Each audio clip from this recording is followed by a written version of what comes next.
Halo rekan-rekan SDM, berjumpa lagi dengan saya Anton Chandra dalam Klinik SDM. Sebelumnya kita telah membahas tentang job desk daripada HRD. Nah, untuk selanjutnya mungkin teman-teman pernah mendengar kata personalia, HRD, atau human capital. Kita akan bahas tuntas di sini.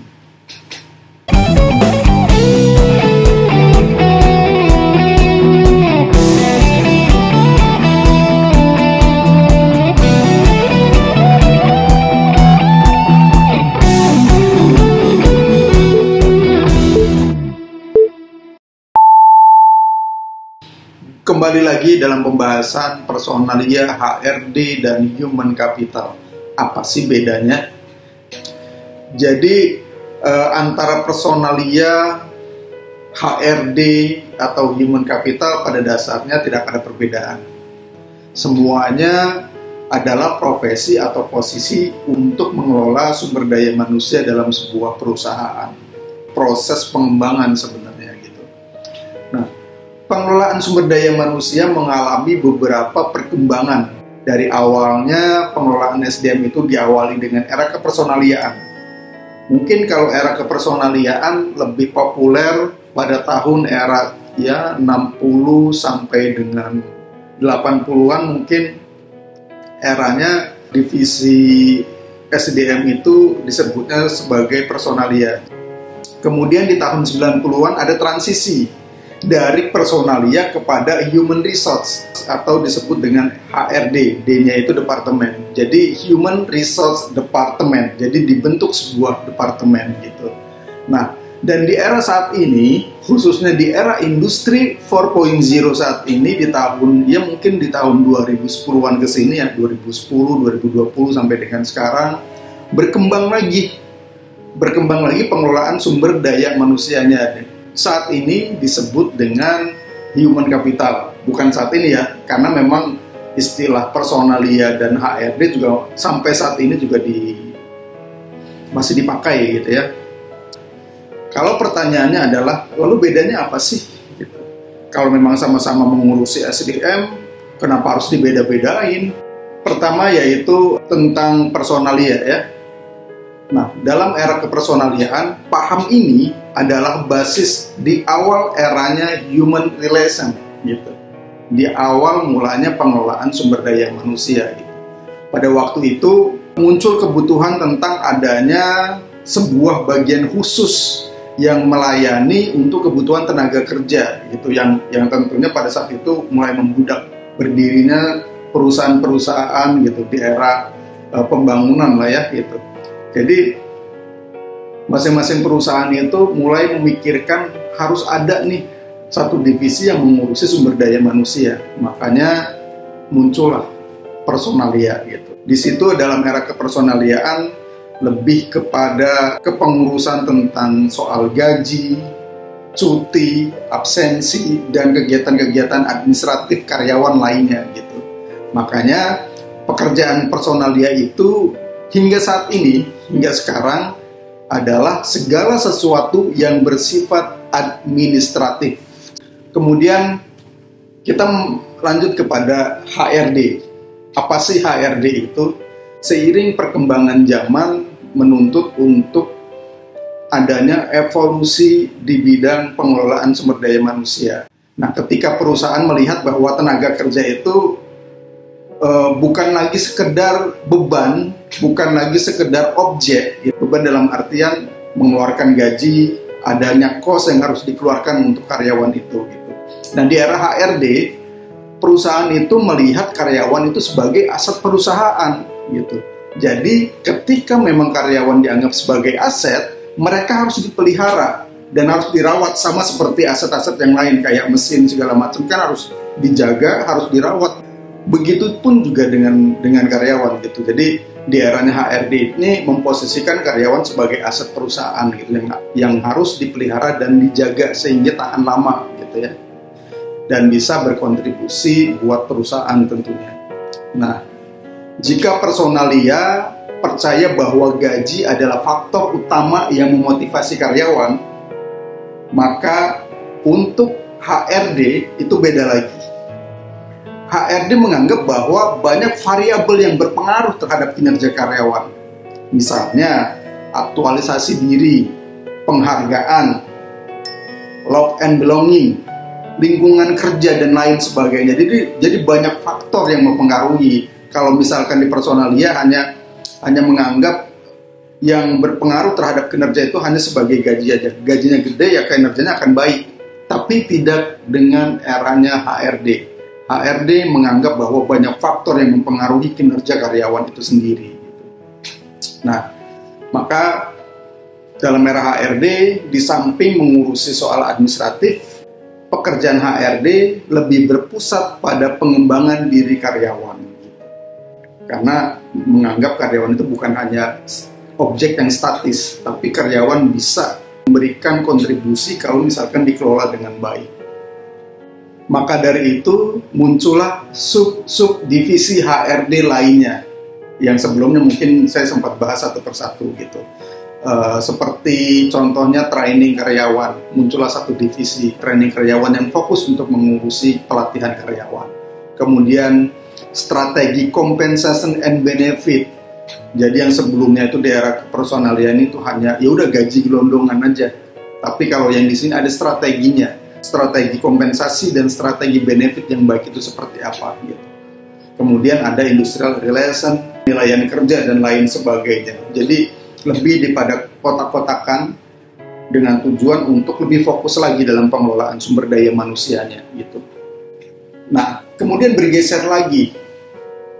Itu dirasa sudah baik sebenarnya ya dalam era human resource. Tapi dengan perkembangan zaman yang semakin maju, terutama masuknya efek teknologi di dalam dunia bisnis, di dalam dunia industri, juga masuk ke dalam ranah pengelolaan SDM. Dalam eranya human capital, perusahaan menganggap bahwa tenaga kerja itu atau karyawan lebih dari sekedar objek dan lebih dari sekedar aset perusahaan. Tetapi mereka akan memiliki potensi yang mampu mengantarkan perusahaan meraih keuntungan yang lebih besar lagi dan lompatan-lompatan yang lebih signifikan. Untuk itu, maka manajemen berfokus pada perkembangan potensi. Nah, sedangkan pekerjaan administratif gitu yang sebelumnya dikerjakan oleh personalia, dalam era human capital ini beberapa perusahaan sudah di-outsourcingkan atau dikomputerisasi berbasis online dengan harapan agar personil human capital atau personil HRD itu lebih fokus kepada pengembangan. Kemudian masuknya teknologi, sekarang kalau misalkan teman-teman atau rekan-rekan familiar dengan Human Resource Information System atau HIRIS, nah inilah era human capital. Jadi sekarang absensi itu bukan nggak harus tanda tangan, nggak harus ceklok lagi, nggak harus fingerprint lagi, tapi sudah melalui aplikasi smartphone sekarang. Jadi semua akses cuti, gaji, slip gaji, segala macam yang bersifat administratif kepersonalian sekarang di-handle oleh Human Resource Information System. Jadi data-data administrasi, database karyawan, segala macam, segala aktivitas, semuanya dalam satu genggaman dalam smartphone itu. Human Capital lebih membuka kesempatan yang seluas-luasnya bagi tenaga kerja untuk mengembangkan inisiatif dan kreatif dari mereka sendiri. Sehingga perannya menjadi berubah. Yang tadinya sebagai karyawan menjadi partner perusahaan dengan saling menguntungkan. Ingat ya, jadi garis temu dalam human capital adalah menempatkan karyawan sebagai bisnis partner, bukan lagi sebagai aset. Jadi dalam era human capital, perusahaan tidak memposisikan karyawan sebagai objek atau beban justru gitu, tapi lebih kepada partner bisnis yang akan memberikan keuntungan. Artinya, ketika perusahaan untung, berarti karyawan juga akan menerima benefit itu gitu. Ketika perusahaan untung, perusahaan juga akan membagikan keuntungan tersebut kepada karyawannya gitu. Contohnya sekarang sudah umum bonus tahunan, bonus kinerja, bonus penjualan, bonus prestasi dan bonus-bonus yang lainnya gitu. Karena apa? Karena perusahaan berkeyakinan kalau keuntungan yang diperoleh perusahaan adalah hasil dari kinerja yang diberikan oleh karyawan yang berimpact positif bagi perusahaan. Jadi ada timbal baliknya.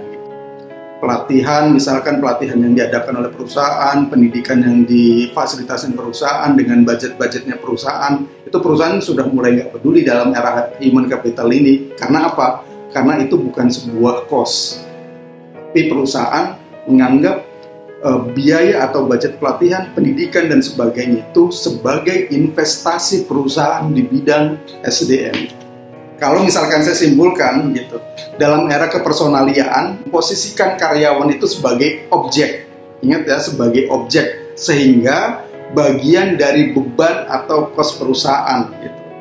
Artinya beban itu ya harus dikeluarkan gaji segala macam gitu. Jadi kosnya perusahaan gitu. Kemudian job desk-nya juga lebih kepada hal yang administratif saja, seperti absensi, cuti, izin, gaji gitu. Kemudian kalau misalkan HRD atau Human Resource lebih mengembangkan mindset atau pandangan bahwa dalam era ini memposisikan karyawan sebagai aset gitu. Aset yang harus dipelihara, aset yang harus dirawat, aset yang harus dijaga gitu, sehingga memberikan kontribusi buat perusahaan.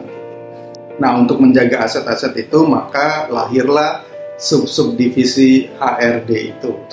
Nah, kemudian perbedaannya dengan human capital. Dalam human capital mengimbangi perkembangan era 4.0 yang berbasis teknologi gitu. Dalam era ini karyawan diposisikan sebagai partner gitu. Makanya ada beberapa perusahaan juga yang menyebutnya human resource business partner gitu. Yang dimana sebagai partner dinilai akan ikut saling menguntungkan. Dalam era ini hal-hal yang bersifat kepersonaliaan perannya digantikan oleh teknologi misalkan gitu.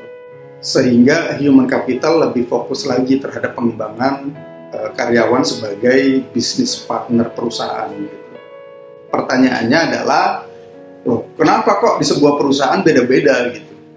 Kok beda-beda? Ada yang namanya personalia, ada yang namanya HRD, ada yang namanya human capital gitu. Mungkin teman-teman juga masih bingung gitu, loh emang sebenarnya tugas-tugas daripada manajer HRD, manajer personalia atau manajer human capital itu berbeda gitu.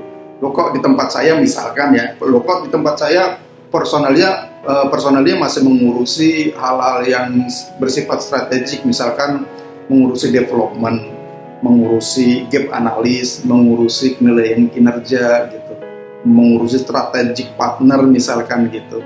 Nah, yang bisa Anda lakukan untuk membedakannya adalah dengan menanyakan ruang lingkupnya, tanggung jawabnya apa sih. Jadi semakin Anda tahu ruang lingkupnya, oh job desk-nya untuk mengurusi administrasi saja misalkan, oh ya berarti memang itu adalah manajer personalia gitu. Jadi dalam sebuah perusahaan harusnya sudah mulai diposisikan nih personil dalam departemen SDM itu posisinya, fungsinya sebagai apa? Bersifat sebagai personalia kah, bersifat sebagai HRD kah, atau bersifat human capital. Itu penting karena akan menentukan mindset, akan menentukan visi perusahaan, akan menentukan budaya perusahaan secara keseluruhan. Nggak ada yang salah, nggak ada yang benar satu sama lain. Tergantung kebutuhan dan porsinya masing-masing. Ketika kebutuhan HR ini bersifat administratif, maka Anda cukup butuh personalia, nggak harus HRD atau human capital gitu, atau sebaliknya.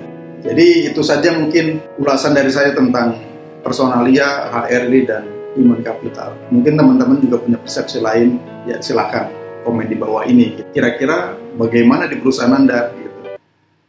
HRD kah, personalia kah, atau human capital? Silakan komen di bawah ini. Jadi terus pantengin channel ini untuk terus berkembang, untuk terus berdiskusi, untuk terus membahas hal-hal yang bersifat sumber daya manusia. Jangan lupa like and subscribe. Saya Anton Chandra dari Klinik SDM. Terima kasih. Pinten Production.